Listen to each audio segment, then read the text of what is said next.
Apanya yang bergetar itu? Ini nih, vibranya. Terus tinggal ditiup? Bukan ditiup, suara tenggorokan. Kita ngeluarin suara? Enggak. Hah? Enggak ngeluarin suara. Jadi? Nih, kan udah getar gini, dimasukin ke, ini cuma tempat ini aja buat menyalakan ininya nih.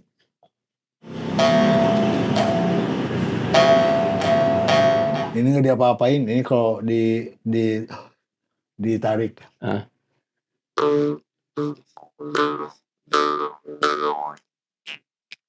Jadi kita kayak nyedot? Iya.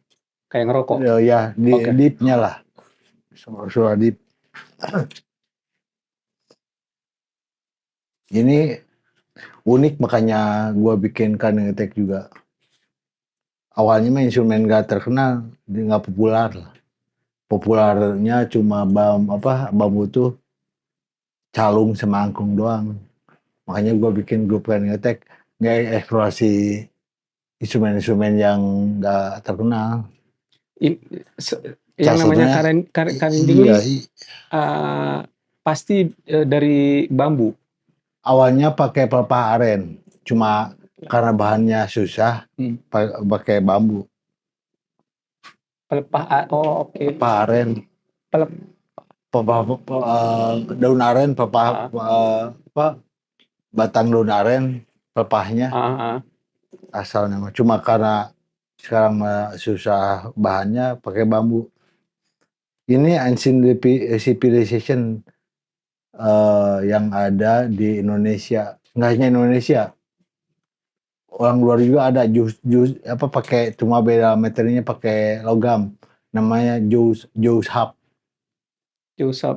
Asal dari mana tuh? Orang Mongolia. Skandinavia juga ada. Siapa? Skandinavia. Oh ya, tapi bukan dari bambu kayak gini. Dari logam. Dari logam. Tapi gitu juga. Dan lebih mudah maininnya kalau yang dari besi itu. Beda kalau kaning kan dipukul, cuma tinggal di gitu doang. Tapi bunyinya mirip ya? Ini dicabik-cabik doang. Kalau ini mukulnya gimana?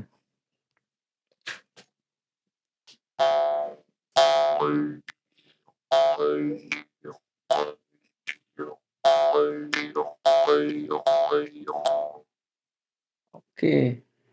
Dan itu biasanya kalau misalnya manggung bareng sama Cunning Attack, lu ini di depan mic dong? Iya. Depan mic kayak gitu. Tapi ini yang gue lihat ini kan ini kalau dipukul ini celempung renteng, kalau sama celempung. Ini namanya celempung renteng nih. Satu set. Sama celempung single, kalau single mah satuan. Yang si Abah Andis main itu celempung renteng kalau Abah Andis. Nah, renteng yang di video tadi yang gue lihat Abah Andis yang gini-gini ya. Nggak ada di sini celempung singlenya. Celempung anak sama celempung indung namanya. Tadi yang lu bilang lu sengaja mau ngangkat karena karinding ini tadinya belum begitu dikenal orang ya. Tapi udah ada apa sih namanya? Kan musik itu biasanya ada strukturnya, ada template-nya, ada apa? Cara arrangement-nya. Karinding udah punya juga ya sebenarnya. Kalau gua belum nemuin yang referensinya awalnya. Cuma karinding itu awalnya kan ini buat usir hama di sawah. Frekuensinya ini yang usir hama, frekuensi karinding. Berapa desibel frekuensinya? Buat usir hama sama buat mainan anak-anak. Oke. Jadi lu ini beneran ngusir beneran? Iya. Frekuensinya berapa desibel gitu gitu. Yang ngusir hama.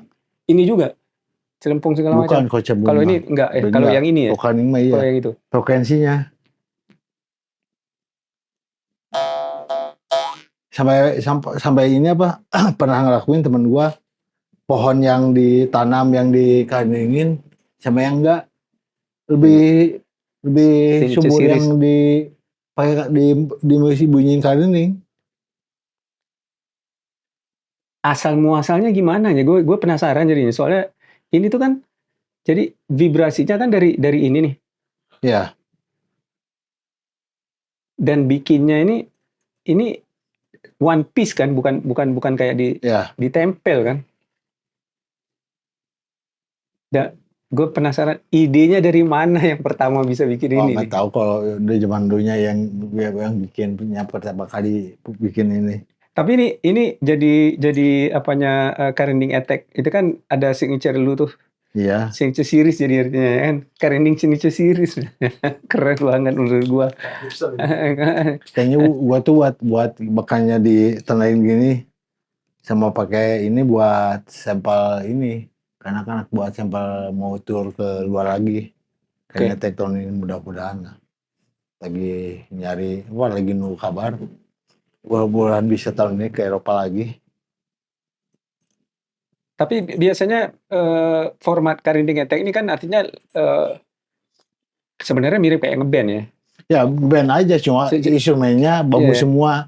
iya. Kan gue juga waktu pas awal bikin Cunning Attack tuh bikin band aja. Nggak biasanya bikin padepokan, paguyuban, Karing aja langsung bikin grup band tapi instrumennya bambu semua. Tapi instrumen bambu yang belum keangkat.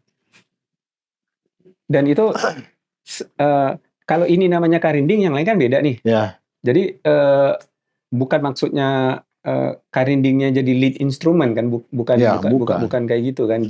Jadi kayak semua yang dari segi tradisional itu dijadiin termasuk dari budaya yang ada Karinding ini ya. Jadi itu lu milih instrumen yang ikut atau memang biasanya kayak ada orkes Karinding atau enggak? Kan kayak gamelan tuh ada kayak udah ada kayak patokan atau ada pakemnya. Pakemnya. Kalau Karinding Kalau belum. ini gue karena itu yang bebas aja. Jadi nggak apa kayak kalau di Sunda ada Laras Salendro, Padenda, enggak, ajar aja gimana enaknya anak-anak. Oh gitu. Karena basicnya metal, jadi makanya banyak ya sekarang juga banyak grup-grup Karinding yang jadi copy paste Karinding Attack sebetulnya. Oh gitu. Harusnya mah kayak vokal juga harusnya nyanyinya tuh Ras Pelog, Salendro, karena gua basicnya bukan dari tradisi, metal aja. Tadi kan yang gue lihat video klipnya, kalian harus nonton nih. Itu apa? Duhas, Ciga Duhas. Lagu buat duda-duda. Gue kan duda. Tribut. Emang dibikin tuh buat awalnya buat almarhum teman yang duda sekarang. Almarhum waktu masih hidupnya lagi. Cuma sempat didengerin waktu itu ke almarhum itu. Pas mau meninggalnya. Dia sempat dengerin. Sebelum meninggalnya. Oke. Ini gue udah rekaman bikin lagu buat lu gitu. Tribut duda. Duhas tuh Durhasim kalau istilah Sundanya mah. Duhas. Durhasim.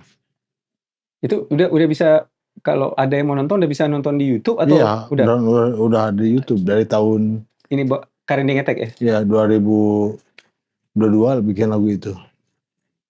Sebenarnya yang banyak kontroversi Karinding Attack daripada Jasan. Kalau Karinding Attack sempat gue disangka hujat Islam. Hah? Aslinya. Oh ya? Sama netizen. Judul lagunya Loba Istighfar. Astagfirullah, loba bayareun.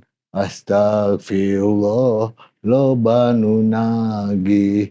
Astagfirullah, loba nu ngotrok. Kan mirip notasinya nadanya mirip kayak meleset ini. Astagfirullah, loba bayo ya. Astagfirullah gitu lah. Ngerti gue juga. Sama semua pendek banyak yang hujat gue juga. Padahal gue ngingetin masyarakat harus banyak istighfar. Padahal maksudnya itu ya. Iya. Tapi itu Jadi waktu jadi kontroversi, lu bereaksi nggak? Lu jelasin enggak, nggak? gua Lu balas enggak, komen, biarin aja. biarin aja. Pro kontra ya, biar netizen lagi yang balas komennya. Iya, iya, iya. Bagus justru katanya Pak, dakwah katanya ngingetin orang-orang biar kan kalau banyak yang nagih puyeng ya, astagfirullah banyak yang nagih gitu, astagfirullah banyak bayarin. Tapi emang kadang-kadang itu sih menurut gua netizen tuh Iya, di satu sisi kadang ya kita gatel juga kan pengen pengen pengen pengen bales atau pengen iya. jelasin atau malah pengen marah-marah juga. Tapi dari lagu itu gue ini jadi punya sahabat seorang ustadz, Hmm, pemimpin pondok pesantren lumayan di Tasik. Karena paham maksudnya gitu, ngerti. Dia belain, dia apa kalau ada yang komen aneh-aneh dia dibelain. belain sama ustadz. Tapi justru sedangkan kalau Jasad kan beneran extreme metal kan, death Iya, metal kan kalau Jasad tuh. kalau Jasad brutal death metal, cuma ini apa liriknya nyeritain filosofi leluhur kita Nusantara. Oh, begitu. Jadi strategi kebudayaan lah kalau Jasad mah playing something new gitu, memainkan sesuatu yang baru dengan playing something new with something old. Oke. Sama kayak Kani juga. Oke. Kalau Kani Attack mah yang oldnya instrumennya, yang newnya gayanya. Kalau Oke. Jasad tuh musiknya death metal tapi bawain ajaran-ajaran luhur. Beirawa, kayak Siliwangi juga sejarahan yang ada di buku ditulis di Kagu Siliwangi. Nah, itu dari awal Jasad berdiri itu kan masuknya itu setelah udah sekitar 10 tahun lah ya. Ya, Jadi benar-benar apa namanya? Pionir atau pelopor extreme metal kan artinya sebenarnya. Karena bisa juga. ya bukan cuman buat Ujung Berung sih. Iya, Tapi kalau udah dari tahun 89-90 bisa dibilang termasuk buat Indonesia sebenarnya pionir ataupun pelopor yang berani ngegerakin itu kan. iya. Gue barusan tadi sama Okip ini personel Gugat. Gugat. Dia cerita banyak juga tentang perjalanan dan perjuangan dari awal mulainya Ujung Berung yang dari agraris menjadi industrial, dan dari perpindahan itu menurut dia kayak mendadak gitu. Nggak ada kayak jembatan rock music and then heavy metal kemudian thrash metal, tahu-tahu tiba-tiba udah langsung extreme metal katanya. Itu ajaib juga buat gua. Kalau lu sendiri Wak kan bukan berasal atau berawal dari Ujung Berung kan Iya. awalnya kan.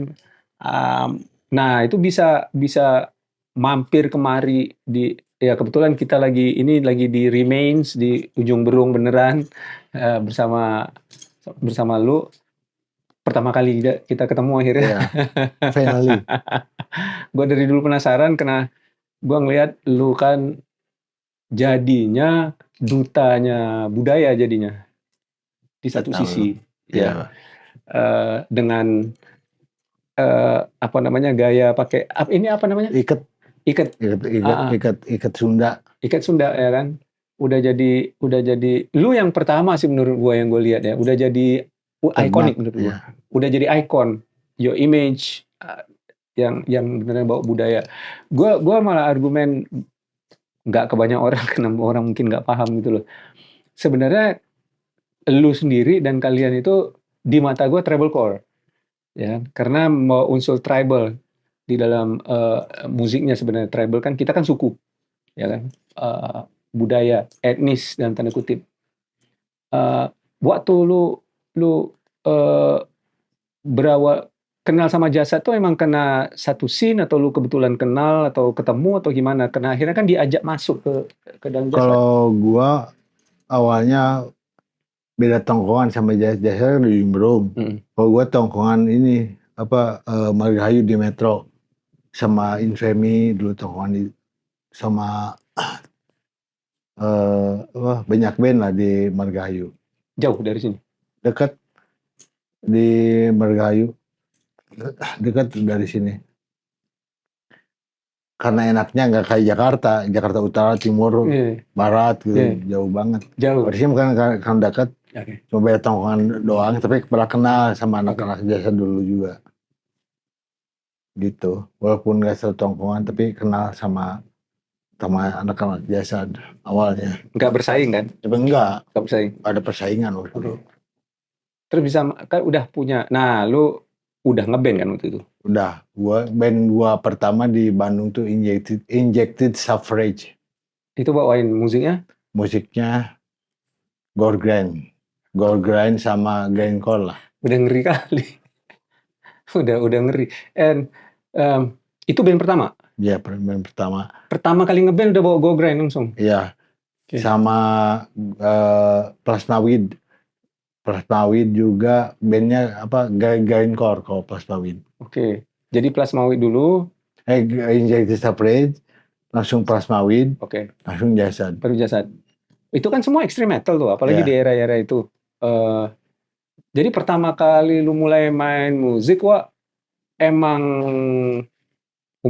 apa tuh? SMP, SD? Kalau gua dari SMP udah bawain lagu Kreator sama Sepultura. Kreator sama Super. Sepultura yang album Morbid Vision, Troop of Doom. Morbid Vision, Yang Troop of oke. Doom tuh. Bawain Oke. waktu SMP. Karena keracun sama kakak awalnya.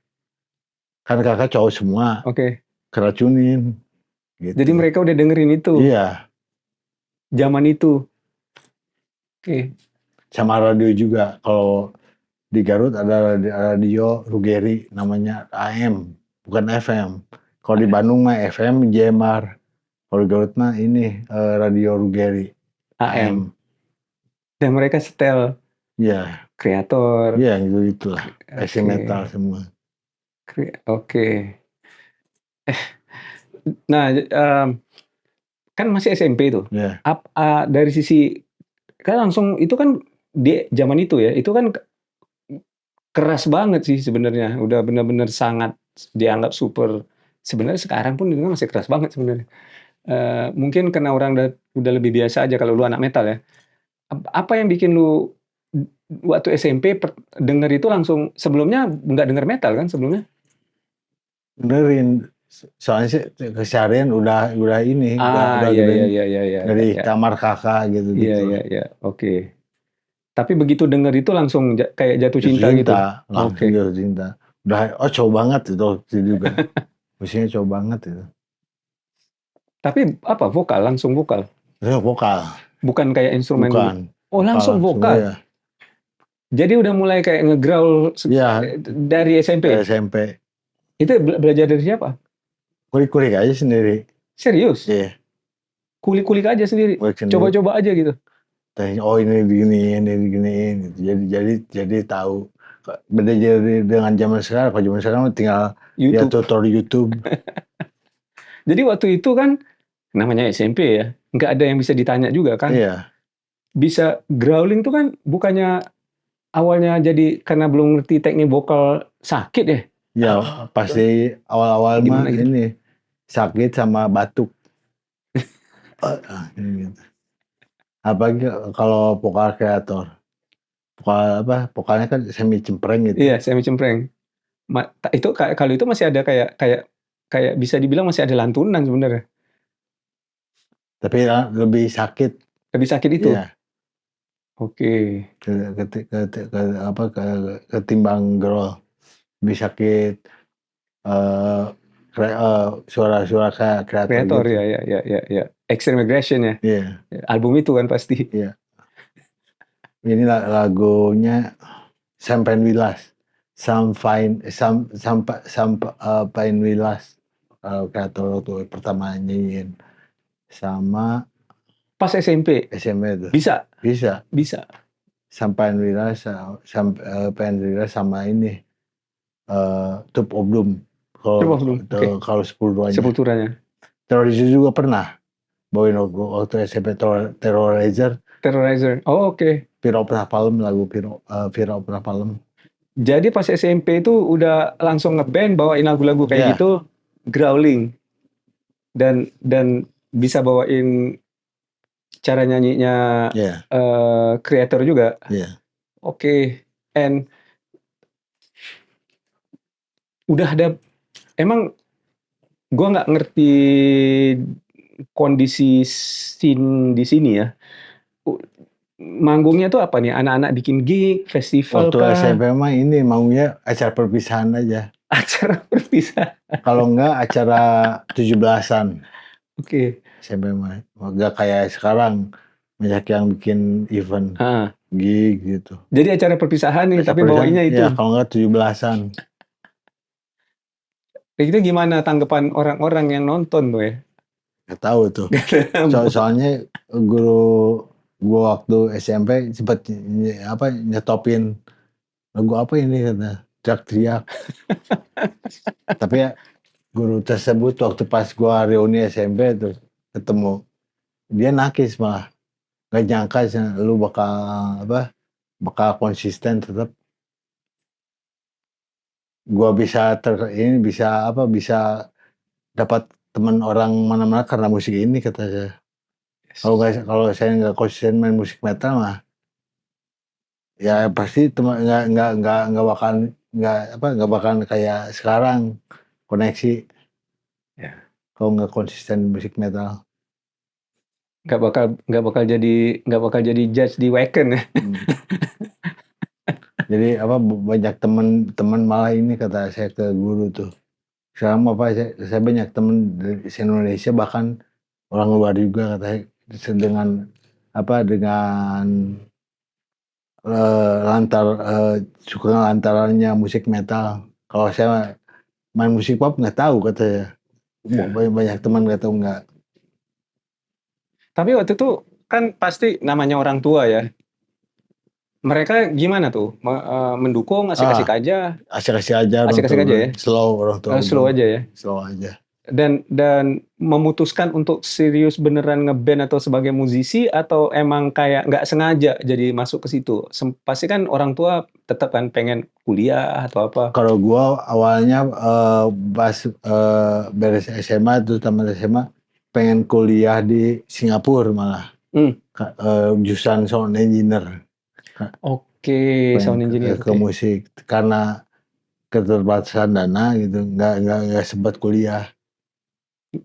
Jadi beneran terjun langsung ke Iya, ke musik musik metal. musik metal aja, beneran full. Iya.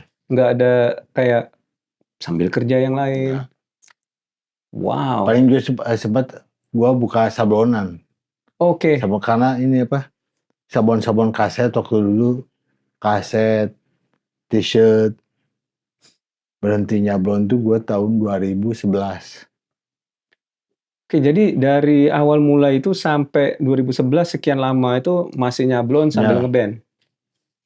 Artinya udah beneran ngerjain merchandising dari udah lama banget ya, kan. Gue denger tadi cerita sejarahnya Ujung Berung tuh kalian itu ngebangun ekosistem sebenarnya, ya, ya kan? Dari ujung ke ujung.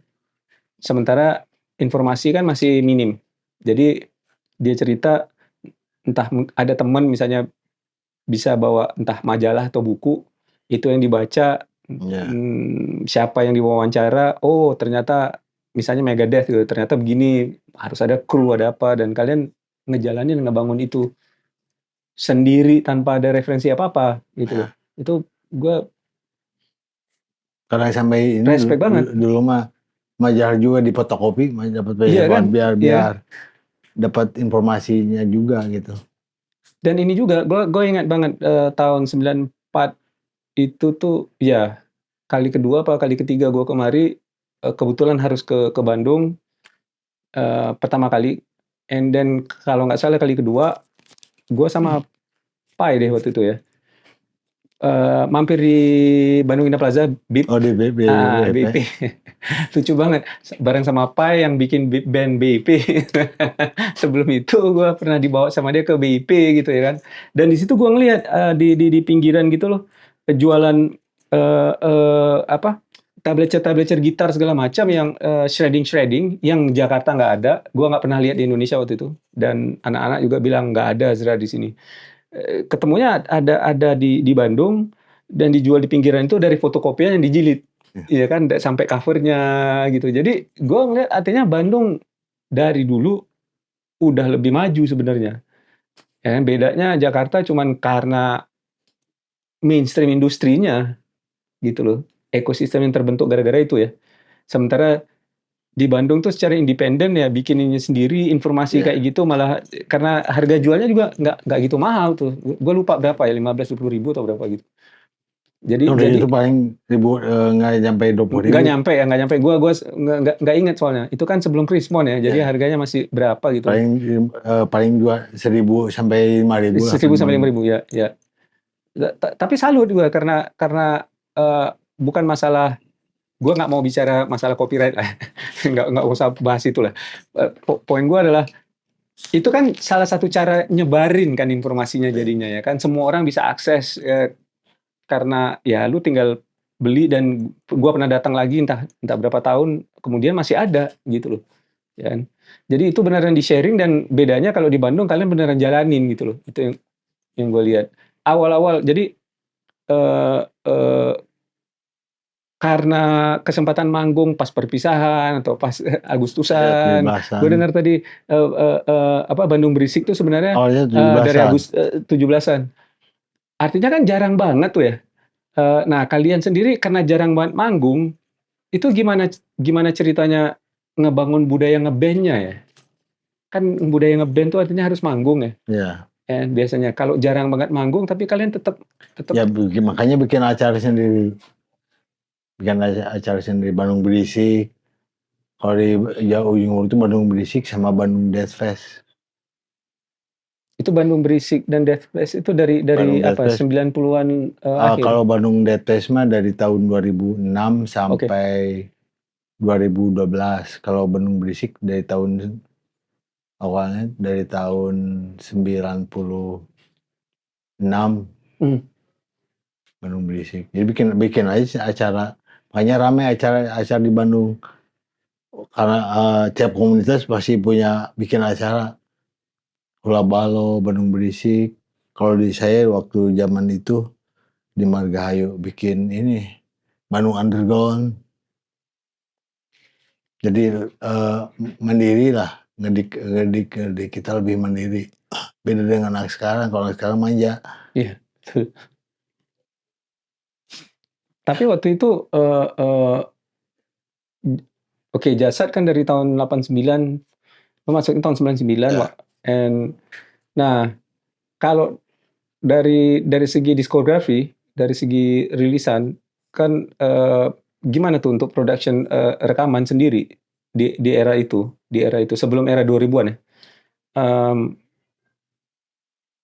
Kalian memproduksinya kan apa sendiri, ada label kah atau labelnya pun independen, teman-teman sendiri yang bikin? Labelnya independen. Teman-teman sendiri yang bikin juga. Sendiri. Salah satunya kalau di Bandung dari tahun 95 kakak saya bikin label Exim Soul Production yang rilis kaset. Nah itu distribusinya apa sendiri, tangan ke tangan atau gimana? Distribusi ini jaringan komunitas saja. Jogja siapa, Jakarta siapa gitu. Karena kan yang gue tahu banget era itu major labels lokal Indonesia itu memafiakan jalur distribusi soalnya. Ya, jadi artinya kalian itu totally independen sampai distribusi sendiri pun dari ya dalam tanda kutip tangan ke tangan dari komunitas saja kan. Kalaupun bisa nyebar di seluruh Indonesia itu karena teman-teman sih kenalan kan. Nah, jadi kalian memperbanyaknya sendiri juga. Kalian sablon sendiri, semuanya sendiri 100% independen. Kira-kira masih ada nggak sih ya ada yang mengarsipkan koleksi rekaman kalian, mau itu album kah, kompilasi kah, atau apa yang masih sekarang masih ada dan masih bisa didengar? Kalau kompilasi ada, album ada. Masih bisa didengar sampai sekarang dalam bentuk kaset atau udah dipindahkan digital? Oh masih ada kaset? Ada. Oke. Alright. Jadi oke. foto-foto segala macam pun kalian Ya arsipkan juga, masih ada Masih ada. semuanya. Dan itu kalau misalnya kayak gua atau fans metal pengen lihat, pengen nonton, bisa lihat di mana ya, Wak? Atau belum kalian publish? Yang udah dipublish kayak googling aja. Kayak mau tahu apa? Soalnya banyak yang sekarang digitalin di Udah YouTube udah ada. ya. Ada. Iya, Oke. kaset-kaset yang dirubah jadi digital. Di Nah, YouTube juga banyak yang posting tuh di YouTube. oke. Karena ya maksudnya di Jakarta sendiri anak-anak tadi mau mereka udah segede apapun kadang itu kurang atau nggak ada gitu loh, ya kan. Ini salah satu dari anak Potlot kemarin Rustam yang emang dari awal banget slang mulai jalan dan jadi akhirnya rekaman dan merilis album. Dia ketemu tuh di rumahnya mungkin udah 35 tahun atau lebih kali. Eh, eh, Termasuk juga waktu anak-anak Potlot udah mulai berkembang lah, ada rekaman sama Imanes atau apa. Lagu-lagu yang akhirnya dirilis tapi masih dalam bentuk demo atau masih dalam bentuk awal belum jadi, termasuk yang belum dirilis sama sekali lagu-lagu yang nggak kepilih itu ternyata masih ada dalam bentuk kaset gitu loh, masih ada dan Pita selama ini ya. dia nggak dia sendiri lupa atau apa, gua belum ngobrol sama dia sih. Kemarin barusan dia posting, ternyata ada dan kasetnya itu ternyata masih bisa disetel gitu loh, ngerti maksud gua. Nah, Ya, gua berharap itu beneran langsung segera dipindahkan dalam bentuk digital. Nah, digital. moga-moga sebagiannya akan mungkin beneran dijadiin sama anak-anak yang masih hidup dan masih sehat gitu loh ya kan, akan dirilis atau rilis ulang atau gimana, gue belum tahu sih. Karena itu ada juga kayak almarhum Andi Liani yang udah meninggal dunia ya kan. Ada juga dari anak-anak yang mungkin jamming-jamming doang gitu loh. Nah yang gue sayangkan tuh gue baru dapat kabar juga berapa minggu yang lalu waktu setelah pemakaman almarhum Bunda Ivet, ketemu sama Bang Denny MR, legendary jurnalis wartawan yang cerita arsipnya majalah Hai. Ini ya nggak apa-apa lah gue cerita aja. Dari foto, dari segala macam, artikel segala macam yang udah dikumpulkan itu udah di udah nggak ada, udah hilang, udah dibakar, Nah, udah habis, Wak. Dibakar, Wak. Jadi nggak ada udah. seperti dijalin belum ya? Belum sempat didigitalin. Jadi waktu majalahnya bubar, artinya dari perusahaannya, PT-nya, ya kan mereka namanya dialih ya, beralih kan bisnisnya. Nggak ada yang menjaga, mengarsipkan, yang mengontrol itu, padahal itu kan sebenarnya harta karun kan Iya. sebenarnya, Wak, gitu loh. Makanya tadi gua nanya, Wak, sebenarnya perjalanan yang tadi gua dengar dari si Okip eh, tentang scene Ujung Berung, ya kalian emang tahu dan kalian yang ngejalanin kan. Nah, buat orang-orang kayak gua gitu loh, mmm, harapannya adalah semua ini dalam bentuk apapun lah, entah disusun kah, entah dijadiin Ya. buku kah, itu gua berharap ada gitu loh. Kayak yang tadi dia cerita, tadi lu juga cerita bahwa instrumen kayak karinding ini, itu di Belanda dari era 400-500 tahun yang lalu aja masih ada dalam kondisi yang masih awet Ya. kan gitu loh ya kan. Mereka lebih peduli dan menjaga sejarah budaya kita malah kebanding sama kita sendiri loh, Iya. gitu loh. Ini kan budaya juga sebenarnya. Kadang bangsa kita abai Iya. terhadap hal demikian. Lebih respect orang-orang luar kalau buat pelestarian benda purbakala. Lu sendiri aja bikin Karinding Attack nih kan, dan di Jasad sendiri aja tadi lu cerita liriknya itu dari ini leluhur ya. Iya, Pasapa Nusantara lah. Itu filosofi kan. Iya. Dan dengan cara kan oke lah mungkin musiknya brutal ya, brutal death metal. Nggak banyak yang ngerti atau eh, bisa terima Ya. karena ya lu harus Segmented lah. segmented banget lah, itu niche market banget memang. Tapi setidak-tidaknya gitu loh maksud gua. kalian sebenarnya secara sengaja melestarikan itu kan sebenarnya. Lu sendiri tuh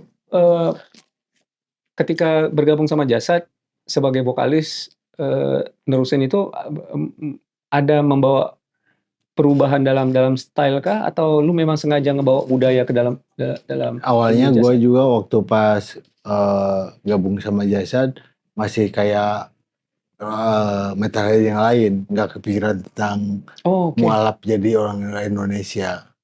Awal-awalnya pas tahun 2023 tuh kesadaran akan jati diri Indonesia di Bandung Berisik, Jasad manggung pakai intronya, Kenang Pecah Pencaksilat, pakai Mmm, musiknya, pakai intro itu sama pakai pakaian adat Sunda. Di internal juga jadi kontroversi awalnya. oh ya? Iya, kenapa metalku gitu. Oh gitu. Tapi biarin kata gue, soalnya gini ya, mau mau gimana pun kita, kalau kita mindsetnya masih Amerika banget gitu, tetap kita bakal jadi follower Yes. sama ya jadi. Makanya kalau udah ngerti tentang tentang Indonesia lah, tentang adat istiadat leluhur, malah jadi bahan buat diskusi sama orang luar, orang Eropa gitu misalnya. Kayak janjian kok di dunia itu, Kak. Di dunia ini kayak yang janjian, anak metal balik lagi ke ajaran leluhurnya. Kayak di Skandinavia itu band Swedia, band Norway, band Finland gitu. Kan balik lagi ke Mhm. ajaran leluhurnya. Malah di Norway itu sampai ini eh, ini nih yang ngancurin ajaran leluhur kita gitu, orang luar itu. Gereja dibakar gereja. Iya, Sampai waktu itu sama media mainstream di Norway, setan raid media. iya, apa, karena itu dianggap cult kan, kultus, Iya, apa, menyembah, iblis soalnya, iya. itu kan. Sehingga segitu ekstrimnya sampai sampai ngebakar gereja. Cuman ya itu kan lain lagi sih sebenarnya. Hmm. Di satu sisi ya maksud gua. Tapi, kalau di sana black metal tuh memang memang memang ada benang, Iya, merah dan garis lurus ke budaya, ininya mereka dari era sebelum adanya Christianity sebenarnya, iya, ya kan, sebelum ada agama Kristen gitu.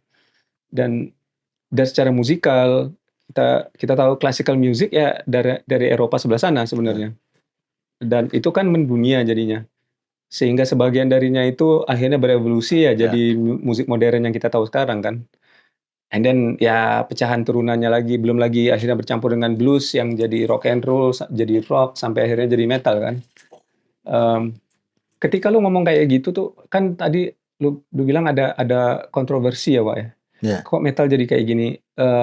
Tapi apakah penjelasan yang lu tadi bilang ke gua tuh, akhirnya mereka pada terima semua atau masih ada juga yang menolak? Kalau awalnya menolak, sekarang menerima.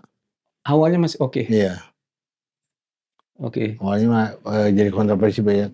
Kenapa sih harus gini metal-metalan tuh? Nggak kayak orang luar gitu. Biarin kata itu. Nanti juga bakal suatu saat bakal lagi anak metal Indonesia suatu saat bakal lagi balik ke budaya leluhurnya katanya. Tapi lu sendiri ngerasa ini nggak sih, karena gini, yang gua perhatiin kan dan yang gua salut banget dengan lu ya, Wak, adalah lu beneran ngebawa itu loh. Jadi satu sisi emang udah jadi tokoh senior juga, eee, kalau bahasa kita tuh kan dedengkot metal gitu loh ya kan lu kan.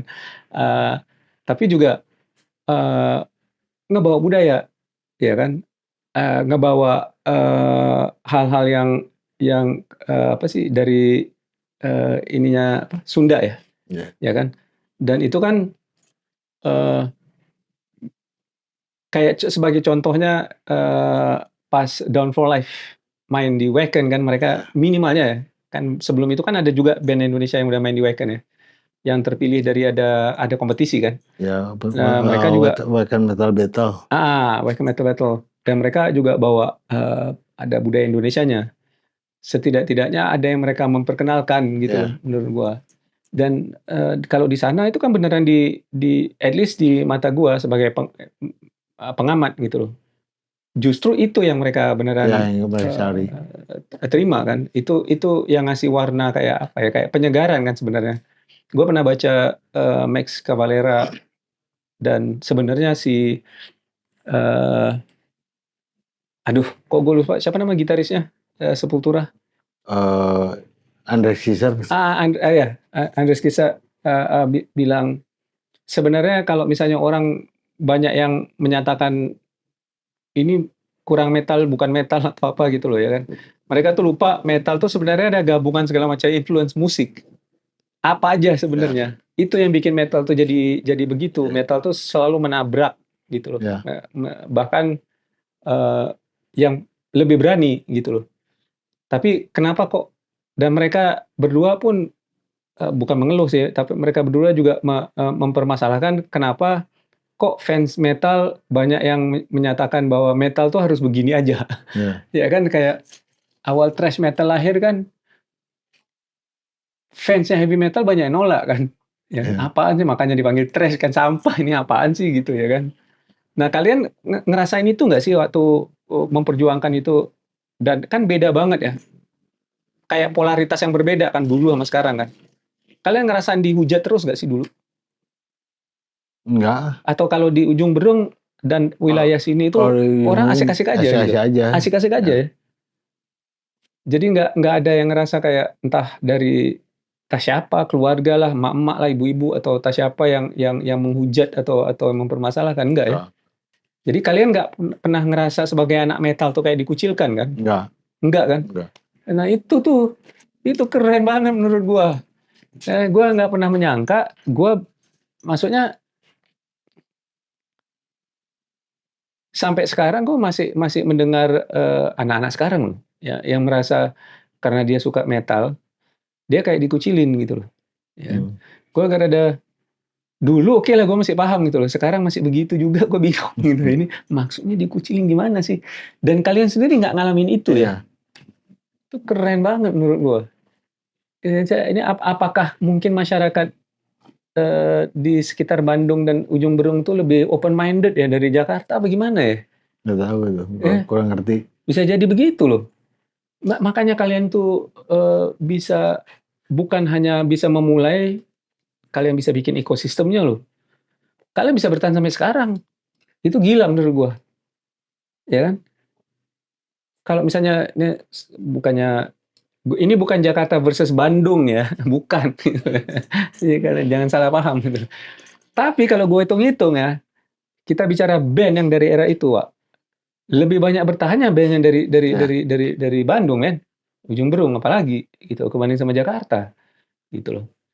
Tadi ada yang terjawab tuh Kip cerita. Jadi kalian itu udah punya kayak semacam eksklusivitas. Kalian udah punya kayak hukum adat kalian sendiri yang nggak kayak peraturan nggak tertulis. Tadi gue dengar yang pakai drugs. Kalau pakai drugs kalian reject. Ya, reject. Sedangkan di Indonesia saat itu kan belum terlalu apa kayak larangan itu belum terlalu disosialisasikan. Lebih kalau Ujung lebih ekstrim daripada BNN. Iya. Nah, sebelum BNN ada di Ujung Rumah udah ada aturan gitu anak-anak kita mah.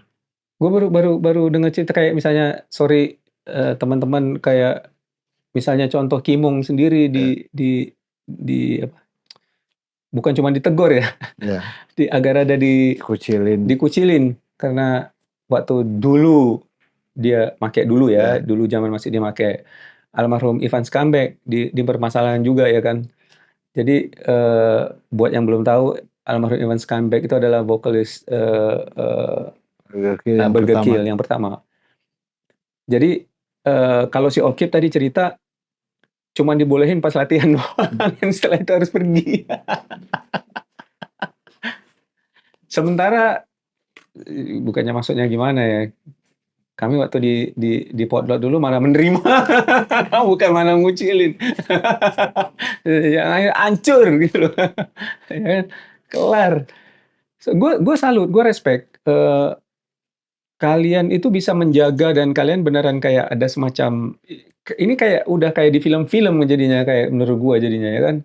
Tadi dia cerita juga siapa yang ada masalah sama senior-senior itu kayak di sidang, Iya. ya kan. Kalau lu eh, eh, terbukti benar, ya kan, siapa yang jadi malah malah kalian serang balik, gitu.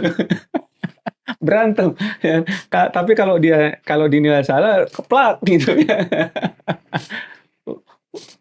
Itu ya terserah kalian mau menilai gimana. Tapi buat gua itu keren sebenarnya. Punya hukum adat sendiri Iya lah. ya, iya. Walaupun mungkin serang menyerang tuh agak rada kurang ya buat gua. Tapi itu berhasil menciptakan lingkungan sosial yang kuat banget gitu loh. Ya kan? Terlepas dari oke kalau gua ribut berantem tawuran, gua udah lama tobat, gua nggak mau kayak gitu. Tapi dia ada manfaatnya sebenarnya, Iya. ya kan, Wak? Dan di satu sisi yang lain jadinya walaupun kalian nggak dihujat sama masyarakat ya, kalian asik-asik aja kan diterima Iya. ya kan. Itu justru bagian yang bikin beneran jadi metal menurut gua. Secara langsung gitu loh. Jadi kayak wah lingkungan sosial kalian metal banget gitu. Nah selama perjalanan lu kan dari tahun 99 ya kalau nggak salah Iya. dengan Jasad dan bertahan sampai sekarang. Cuman lu tahun 2023 Desember akhir, wah Iya. kena Kena stroke stroke. ya. Tadi lu cerita dikit bangun tidur ternyata udah Udah melibat bermasalah ya. ngomongnya. Ya. Tapi lu nggak kayak kena serangan atau apa enggak ya? Enggak, awalnya nggak kerja apa-apa. Cuma sering kesemutan aja. Jadi buat teman-teman semua ini mau ngingetin ya, yang kepala batu ke atas, kalau kalau ada alarm badan, jangan ini, jangan apa, jangan cuekin, harus aware. Kalau gue dicuekin soalnya, begadang, pola tidur tuh yang bikin stroke tuh, pola tidur sama ya pola istirahat yang bener, sama makan yang ngaco, makan pola makan yang ngaco. Tapi bersyukur gua kena stroke. Jadi lebih ngerti kalau ada yang apa buat kesehatan tuh di save di IG gitu. Di save. Iya, lu udah cerita lu sendiri sekarang udah mulai intermittent fasting ya. Ya, Yoi. Nah, itu tuh teman-teman. Beliau udah mulai intermittent fasting 18 jam. 18 jam. Kalau gue sendiri udah 8 tahun Kalau intermittent fasting. gua mah masih pemula, masih dari tanggal 3 April kemarin nyobain. 3 April kemarin. Tapi lu langsung 18 jam. Iya, Wah, lu langsung ya 18 jam. langsung. Itu men. Dia langsung 18 jam. Cuma hari pertama doang Gimana sih lu? yang kerasa jam 9 malam udah 8 lagi. Hari pertama doang? Iya. Karena kan jam makan pokoknya jam 12 sampai maghrib aja. Kalau jam makan tuh. Oke. Dan setelah itu lu asik-asik aja kan, malah Asik-asik enak aja, kan, enak. enteng badan. Sama ini olahraga jalan kaki, jalan nggak pakai sendal, nyeker jalannya. Ya. Wah, gua selalu tuh. Sebenarnya hampir tiap hari. Di dalam rumah doang gua. Ya kan, 45 menit sampai 1 jam di dalam rumah doang, keliling. Dalam rumah, keliling gitu. Kalau gua. Gua tuh waktu dulu belum sakit, soalnya berkeringatnya itu ini cuma kalau pas manggung sama latihan doang sama Jasad berkeringat tuh. Luar itu mah nggak pernah olahraga, makanya gitu juga kena stroke. Tapi Jadi rajin olahraga buat teman-teman. Olahraganya ini olahraga rekreasi aja, jangan olahraga kompetisi. Bahaya olahraga kompetisi. Badminton, main sepeda gitu. Apa futsal, main bola apalagi gitu. Jadi ini aja rekreasi aja olahraganya. Olahraga rekreasi itu yang nggak berat-berat kayak jalan kaki. Intinya mah yang paling simpel olahraga jalan kaki aja. Ya, paling simpel, paling simpel. Nah, jadi lu tiap hari masih ya? Asih. Selain dari itu ada terapi lagi nggak kan? Paling tapi bicara doang kalau sekarang itu. Oke, oke. Terapi Tapi bicara tuh apa aja, Pak? ya kayak ngucapin huruf R, ra gitu. Ri. Itu mirip kayak gue dulu belajar bahasa Indonesia tuh. Anak-anak lo tuh ada R, zera R, ya, R. Jadi gue latihan beneran. Sampai berapa bulan dah? R, R. Sekarang sih udah lancar. Jadi lu harus latihan itu ya? Iya. Oke.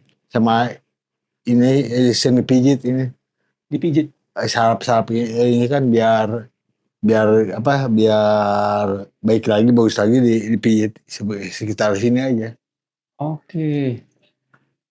Sama apa nih? Ke terapis, ada tukang pijit yang datang. Kalau awalnya mah ke ini terapis doang. Sekarang mereka kasih tahu sendiri aja Oh, sendiri dipijit aja? ya.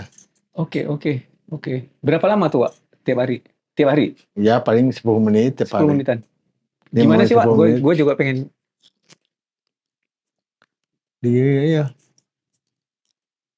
Oke, Sebenarnya nah, lidah itu sering dikeluarin. oke. Senam lidah lah Senam lidah. Tiap hari nih. setiap hari. Cuman kalau untuk eh, kembali lagi ke jasad sebagai vokalis masih belum lah ya. Kalau sekarang masih cuti total kalau di desa sampai sekarang. Nanti balik lagi kalau udah sehat 100%, 100% udah pulih 100%. total. Jadi artinya udah berapa lama tuh, Wak, mundur dulu sementara dari jasad? Udah setahun lebih. Tapi tahun kemarin gue sempat manggung juga sama Jasad. Walaupun dulu cuma 2 lagu, 4 lagu. Tapi sekarang mutusin Berani juga. cuci total ya. 2-4 lagu. Terakhir manggung itu 1 lagu mah sama Jatuh di Bandung. Masih inget gua. Pertama naik ke Jasad itu balik ke Jasad 2 lagu. Di Bandung 4 lagu di Kediri, di Gresik. 1 lagu di Bandung. Tapi sekarang mutusin udah buat istirahat total aja. Tuh waktu lu nyoba itu 2 lagu itu nyanyi masih bisa normal ya? Masih bisa normal, cuma Masih bisa growling. pas headbang puyeng. Oh iya, pakai headbang pula. Tapi kan bawaannya kalau iya gatal. Nggak tahan juga. Tapi kan artinya 25 tahunan loh, Wak, di jasad. Sebelum istirahat ini kan kena stroke doang. Kalau enggak kan masih jalan terus sikat kan gitu loh. Musik metal apalagi yang super segmented seperti jasad ini kan satu perjuangannya udah pasti nggak gampang. Udah pasti nggak gampang. Kemarin bareng sama Boni, ya gue sebagai anak metal sendiri gue tahu. Kemarin Boni juga bilang nomor satu sih harus kuat mental dulu. Ya kan harus siap tanpa ada ekspektasi yang berlebihan gitu loh. Ya. Kalau dari ininya si Boni, dan gue setuju banget. Lu sendiri bisa bertahan sampai segitu lama, ada apa sih, Wak? Ya karena cinta aja. Karena cinta aja. Metal is my life. Yo, iya man. Metal is my life. Yes. Gue barusan tulis kemarin di ininya gue. I'm metal for life. Gue tulis kayak gitu loh. I'm metal for life, man. Beneran. Lu tuh inspirasi loh buat banyak orang. Buat gua, bukan cuman buat anak-anak muda atau metalhead yang lain ya. Buat gua sendiri yang juga udah lama. Karena kita udah banyak kehilangan teman ya, Wak. Ya. Tadi barusan kita ngobrol-ngobrol. Dan khususnya kalau di dunia, gue senang banget waktu lu barusan bilang tadi. Lu justru di sini, di masyarakat nggak ada masalah, diterima gitu loh ya kan. Gue jadi ngerasa bahwa Indonesia is nggak seperti yang banyak orang iniin ke gue dulu. Ya. Ya, yang mana lu mau metal nih Indonesia tuh begini begitu, ya kan? It's not true tuh. Lu Ya. di sini gitu loh. And lu masih bertahan, because you love metal, lu malah banyak ketemu orang, malah ke luar negeri segala macam because of metal, lu malah bisa bawa budaya, men, because of metal. Walaupun mungkin buat orang awam tuh agak nyentrik, tapi justru di situ ya, betul nggak? Lebih Iya, nyampe kalau menurut iya. gua. Ya lebih nyampe. Dan juga jadi modal buat ke dunia. Jadi metal Indonesia ada pembedanya, something different kalau Yes, gua. yes, yes. Dan sekarang lu bikin Karinding Attack yang lu harusnya udah sekarang jam berapa sih? Harusnya lu udah latihan ya sekarang ya, Ah, Pak?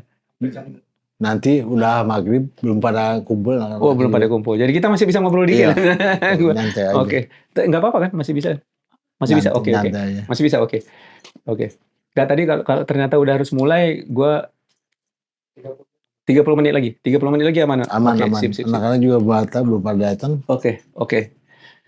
Jadi apa namanya, bisa bertahan segitu lama because karena lu cinta uh, your metal for life, Ya. gitu kan. And gue bisa balik lagi di satu sisi ya, hidup lu emang metal gitu loh ya. Lu udah kena stroke tapi lu masih di sini gitu loh. You know what I mean? Orang lain jangankan kena stroke ya kan, baru naik 25 kilo aja udah pensiun dari main musik gitu. Ya kan? Nah, itu sebenarnya sebuah testimoni terhadap ini loh, apa namanya, pendirian menurut gua. Lu Gue yakin pasti banyak yang nanya lu entah di wawancara atau di apa. Apakah jadi artinya metal ini adalah bagian dari jati diri lu kan? Ya. Dari identitas lu kan? Eee, apa sih yang jadi di mata lu jadi prinsip lu? Apalagi eksistensi lu di dunia metal? Kalau gua metal itu ini banyak saudara, banyak teman, banyak saudara. Itu aja motivasi gua mah. Tiap hari nambah teman, nambah saudara kalau metal-metalan. Yes. Jadi Brotherhood. makanya banyak yang fans juga, tapi gua bilangnya bukan fans. My brother aja, saudara aja. Family dari metal, banyak family. Itu tuh. Jadi apa ya, kalau main musik metal walaupun tidak menghasilkan uang 100%, tapi kita dengan main musik metal dapat nambah saudara dari mana-mana, baik dari Indonesia sampai orang luar negeri yang nggak bisa dibeli oleh duit tuh. Ya. Kayak gue kalau di Eropa itu tidur itu kalau kemana-mana di anak metal aja. Jadi banyak teman, banyak saudara.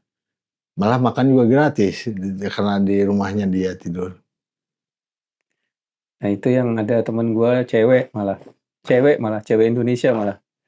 Dia kalau kemana-mana justru dengan anak-anak metal di sana ya, bule-bule, apalagi yang badan gede-gede, padahal dia cewek loh. Itu justru ngerasa lebih aman, Iya. lebih dijaga, lebih dilindungi gitu loh. Daripada dengan yang dugem-dugeman, Iya. dengan yang normal standar gitu loh. Iya. Beneran dijaga, beneran beneran diperhatiin, dihormati malah gitu loh. Ya kan? Itu yang gue seneng gitu loh.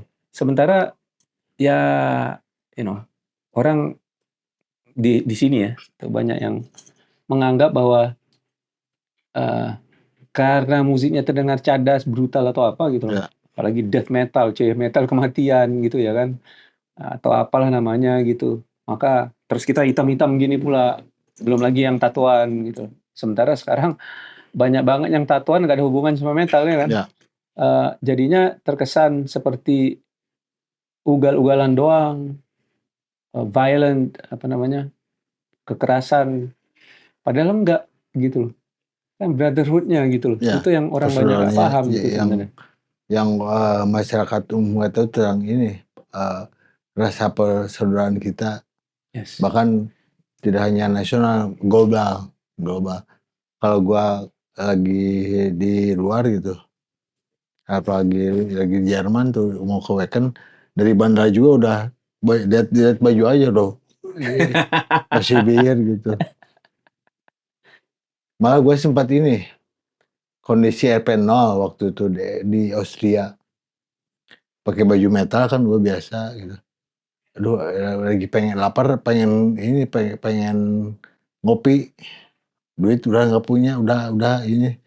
Ada yang nawarin ternyata pakai baju metal juga sama band besar yang lagi salah satu band besar yang lagi tour. Ngobrol-ngobrol, lu dari Indonesia, habis dari sini. Wah, udah banyak negara kata dia. Langsung tiba-tiba ada seorang pergi ninggalin. Baik lagi bawa roti sama kopi.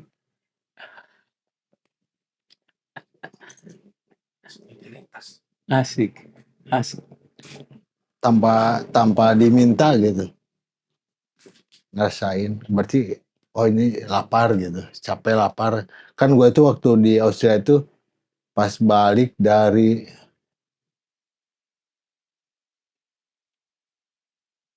Belanda. Pokoknya kalau pakai baju hitam-hitam gitu, baju pakai kaos band, udah aja. Kalau di luar mah banyak yang nyapa. Ups. Dan selama lu di keliling-keliling itu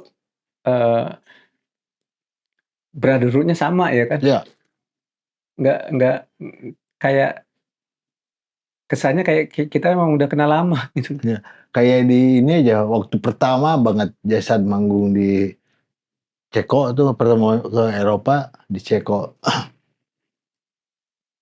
Jadi ada yang naktir anak-anak Jasad semua sama kru nge-booking restoran.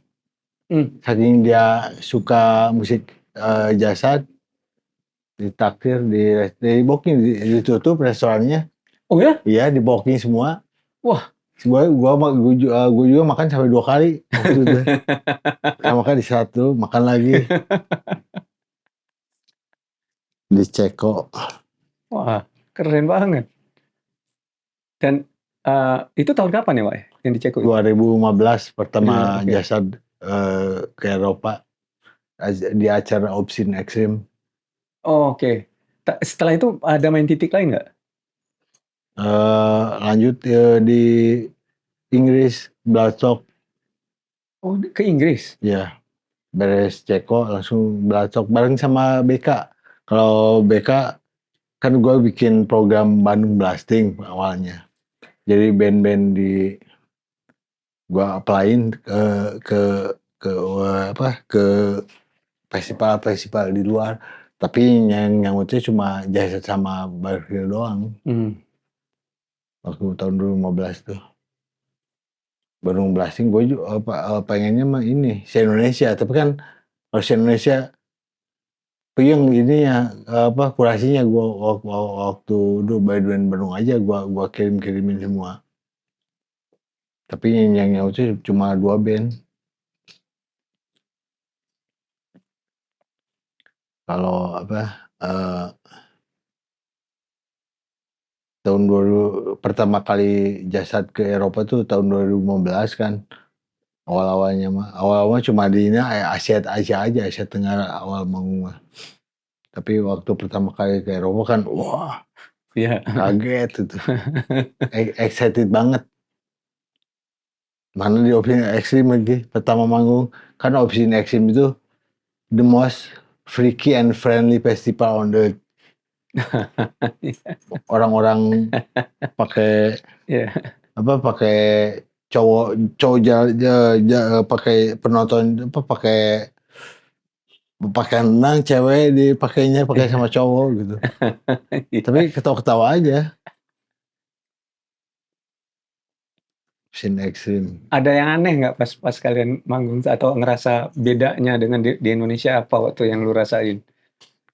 Enggak ada yang aneh. Nggak ada yang aneh. Cuma kagum ini lihat penontonnya pada tertib. Beda dengan di kita. Sampai ke yang mau foto-foto juga ngantri baris tertib. Nggak kayak di film. Official Action itu padahal yang jaga backstage-nya nenek-nenek, tapi tertib. Yang Nenek. ya sepertinya. Kan Official Action itu ini festival keluarga. Kurbi yang punya acaranya kan Kurbi. Jadi ibunya, bibinya, saudara-saudaranya pada dikerjain sama si Kurbi. Nenek. Iya. Security. Kalau kita udah, wah, nenek yang jaganya udah kacau kalau kita. Dan yang gua salut itu lihat orang mabuk di sana tapi tertib. Lihat cewek mabuk, udah mabuk, kalau di kita mah disampetin, diperkosa lah kalau di kita mah. Kalau di sana malah dilindungi, dipakein sweater gitu-gitu. Kalau di kita mah kasarnya gini aja kalau kita mah. Padahal negara beragama beda dengan kalau di sana kan nggak ngomongin agama, nggak ngomongin agama, tapi moralnya sangat terjaga sekali, pelajaran hidup lah.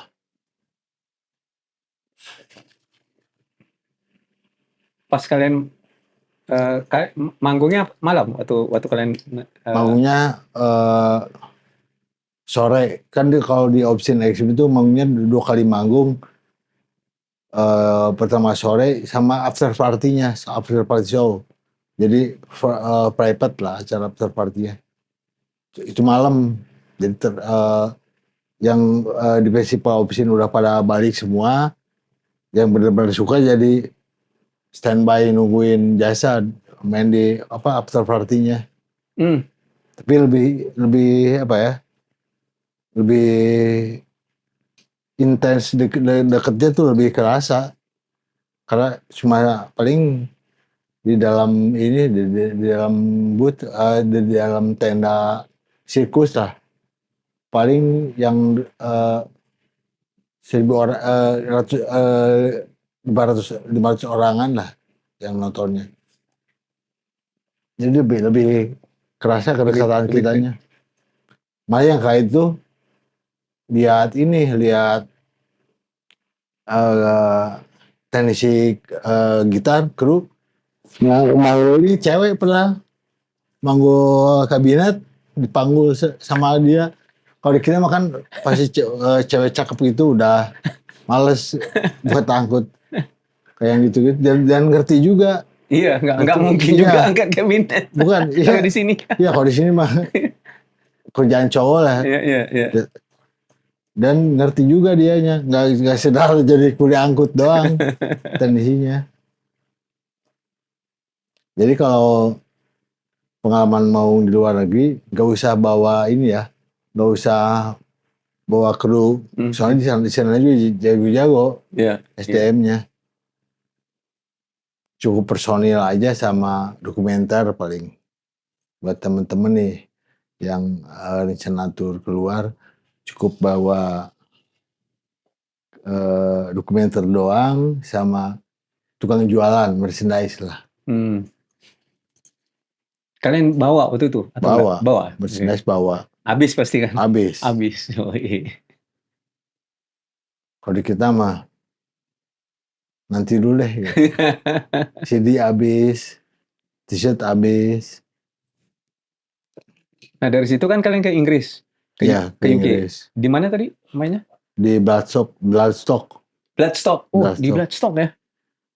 Nah itu bareng sama BK. Apa lagi bedanya? Pas di Inggris di Bloodstock?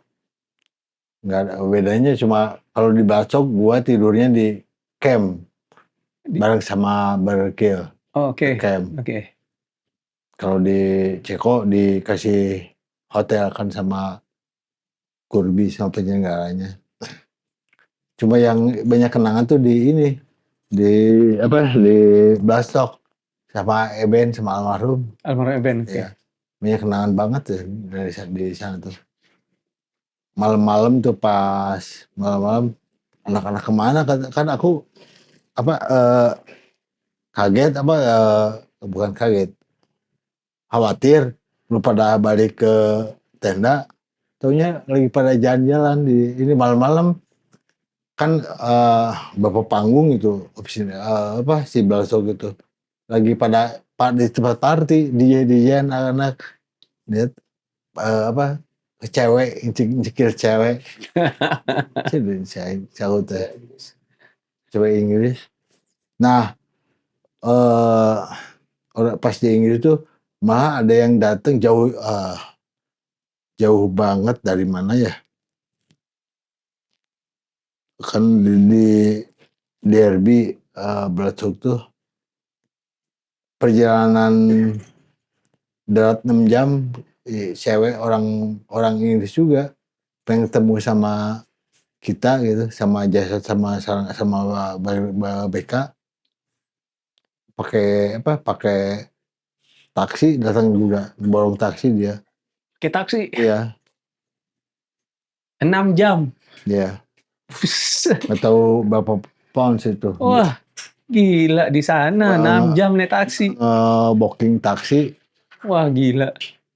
Nggak bela-belain ya? Iya, Dan ketemu ya? ketemu. Ketemu ya? Wow. Dia tuh sampai tatonya di belakangnya di Garuda Pancasila ya. Di belakangnya di tengguknya ya. Oh, gitu. Si Iji namanya. Di sininya, di dadanya logo jasad. Hah? Pakai logo jasad Oh ya? saking sukanya Wow. ke kita. Logo jasad dia Garuda di belakangnya.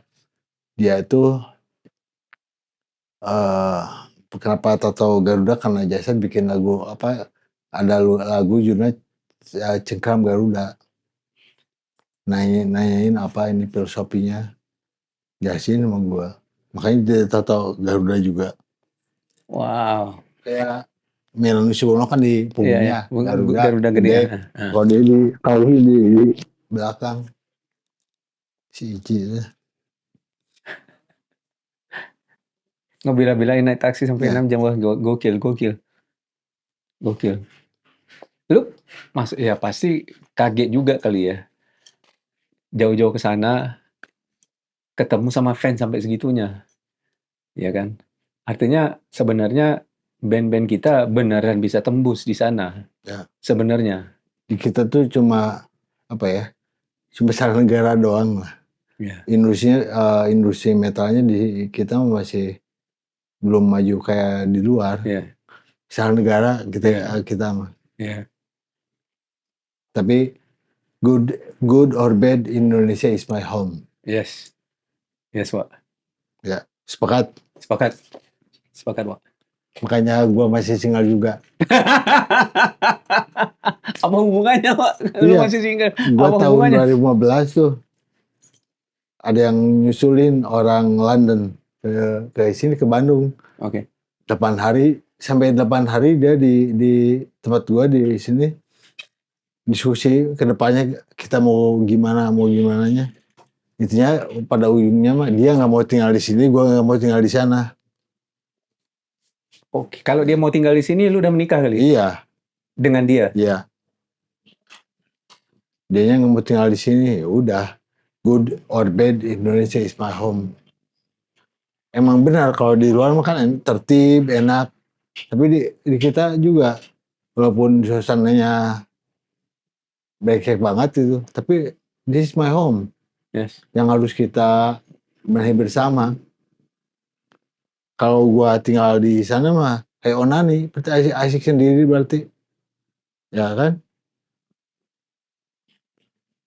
Kalau gua tinggal di luar mah lihat sampah tuh minimalnya lihat fotonya, kalau sampah lihat fotonya doang, kalau di sini makan langsung bisa dipungutin.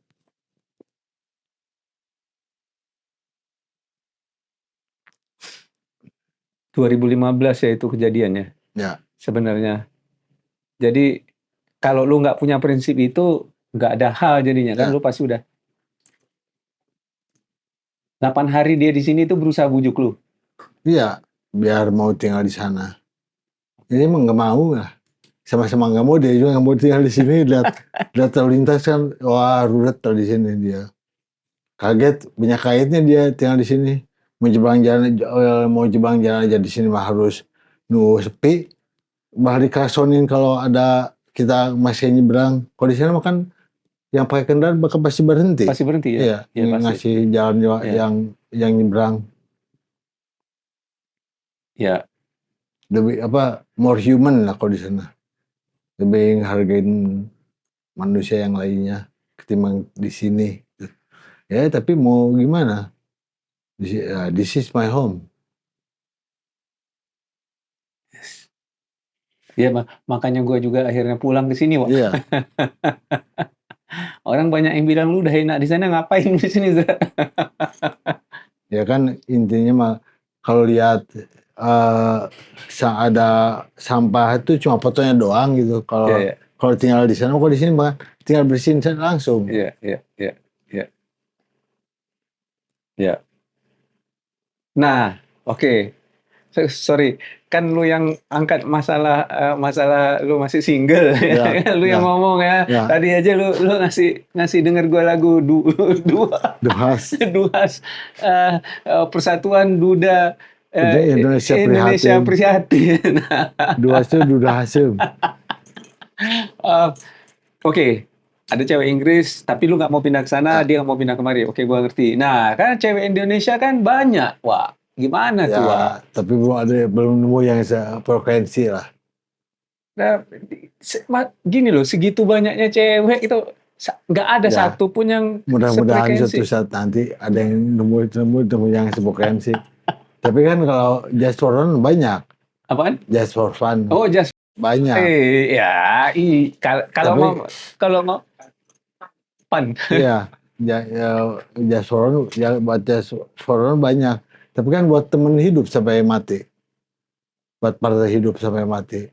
Bukan hanya saat ngapain kalau nikah, sorry ya, langsung cerai lagi gitu kan. Iya, tapi gua Iya. 27 tahun juga, Iya. Wak. Iya. Bukan sebentar juga. Udah nikah langsung cerai, kan banyak yang baru 2 tahun nikah, Oh iya, nikah cerai yang gitu-gitu. Iya.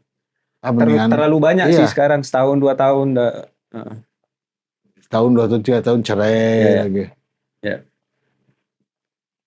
Dengan single aja. Iya.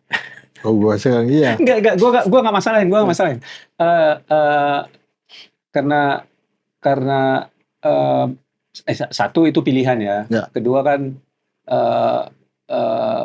kayak adik gua sendiri single gitu loh, ngerti nggak maksud gua? Dan gua ngerti, bukan nggak ngerti. Di satu sisi yang lain, gua sendiri yang nggak pernah berpikir akan menikah, ya, nggak sama sekali gua. Sebenarnya jujur aja, apalagi jadi seorang bapak ya. Sebenarnya nggak pernah terlintas di kepala gua. Nyokap bokap gua sendiri aja nyerah. Maksudnya, wah kita nggak bakal dapat cucu dari Ezra. Adik-adiknya aja deh, ini lewatin gitu ya kan. Gua malah menikah, Wak. Menikah, punya anak 3 orang kan, cewek semua, and sedikit pun nggak ada penyesalan dan nggak ada ekspektasi apa-apa sebenarnya sih gua, Wak. Jadi bukan argumen ya sama lu, bukan gitu loh. Maksudnya gua yang tadinya berpikir, jadi sebelum gua menikah tuh nggak pernah pacaran, gua nggak pernah pacaran. Semuanya it's just for fun, gua nggak mau nyakitin siapa-siapa, gua nggak mau apa sih namanya, gombal, merayu, romansa atau apa supaya bisa dapet cewek, ngerti nggak maksud gue ya kan? Dan gua punya pandangan sinis terhadap pernikahan, sinis parah gua. Jadi argumennya tuh sempet saat itu pacaran is bullshit, totally sampai sekarang masih. Setelah gua udah cerai, masih pacaran is bullshit, is just. Tapi dulu gua pernikahan juga gua anggap tahu deh gitu loh, you know.